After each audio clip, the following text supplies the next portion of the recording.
दोस्तों आइए जानते हैं माता कालरात्रि देवी की कहानी। दोस्तों माँ दुर्गा के कुल 9 रूप हैं जिनकी पूजा नवरात्रि के 9 दिनों के दौरान की जाती है।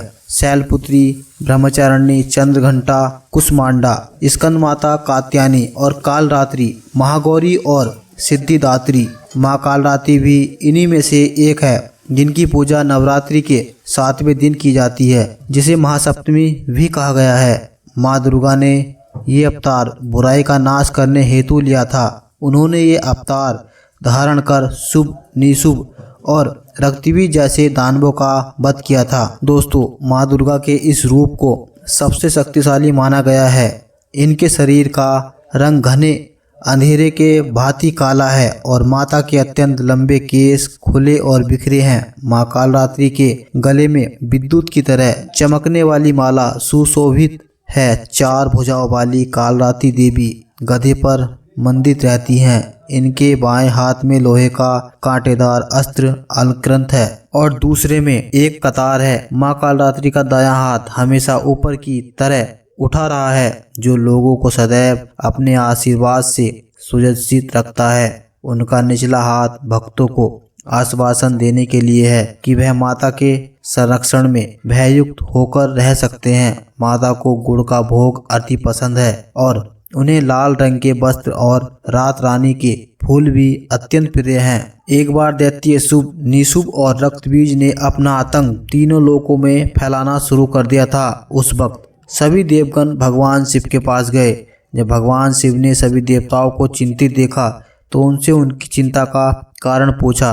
तब देवताओं ने शिव शंकर से कहा, हे भोलेनाथ, शुभ, निशुभ और रक्तबीज नामक दानवों ने अपने उत्पात से हम सभी को परेशान कर रखा है, कृपा कर हमारी मदद करें। यह सुनते ही भोलेनाथ ने अपने समीप बैठी माता पार्वती की ओर देखा और उनसे उन दानवों का वध करने की प्रार्थना की।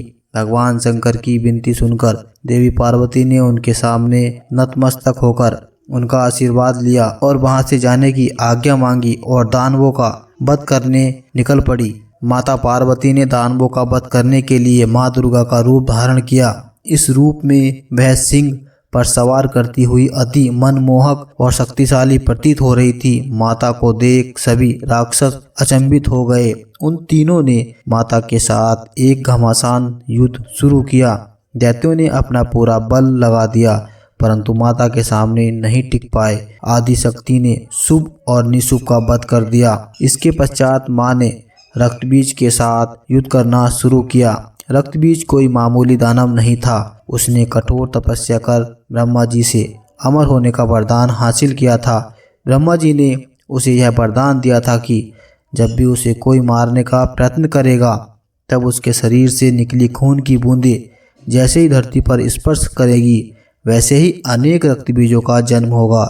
इसी वरदान के अनुसार जैसे ही माता ने उस पर प्रहार किया, उसकी खून की बूंदें धरती पर गिरी और अत्यंत रक्तबीज प्रकट हो गए। उसी क्षण माता ने कालरात्रि का रूप धारण किया। माँ दुर्गा के शरीर से एक ऊर्जा का संचार हुआ और माँ कालरात्रि का निर्माण हुआ। भले ही वो दानव अति शक्तिशाली था परंतु माता से जीत पाने का सामर्थ्य उसके अंदर नहीं था। माँ कालरात्रि ने रक्तबीज को अपनी कटार से मार गिराया और जैसे ही उसके शरीर से खून बहने लगा उन्होंने उसका रक्त पान कर लिया। माँ कालरात्रि की पूजा सप्तमी के दिन करने के पीछे भी एक बहुत बड़ा कारण है।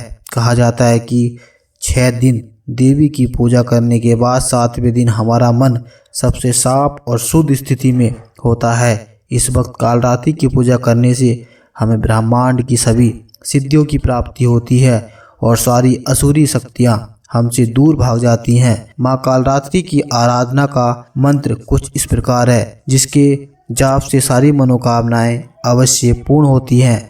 ये मंत्र है दोस्तों, ओम देवी कालरात्राय नमः, अर्थात ओम के समान निर्विकारी माँ कालरात्रि दुख रूपी अंधकार का नाश करने वाली है। दुष्टों व राक्षसों का अंत करने वाली माँ हम सबका कल्याण करें। देवी दुर्गा का यह कालरात्रि स्वरूप शुभ फल देता है, इसीलिए इन्हें माँ सुमकरी भी कहा जाता है। माँ कालरात्रि के ब्रह्मांड के समान गोल नेत्र है। अपनी हर श्वास के साथ माँ की नासिका से अग्नि की ज्वाला निकलती है। अपने 4 हाथों में खड़क लोहे का अस्त्र, अभय मुद्रा और वर मुद्रा किए हुए माँ अपने वाहन गर्दभ पर सवार हैं। माँ दुर्गा का यह अति शक्तिशाली रूप हमें यह दिखाता है कि बुराई कितनी भी शक्तिशाली क्यों ना हो, परंतु उसे अच्छाई के आगे घुटने टेकने ही पड़ते हैं। जो इंसान सच्चे मन से माँ की पूजा करेगा, माँ किसी न किसी रूप में अवतरित होकर उनके जीवन से सभी बुराइयों का नाश करेगी। दोस्तों इस वीडियो को लाइक करें और दोस्तों कमेंट सेक्शन में दोस्तों जय श्री राधे राधे लिखें।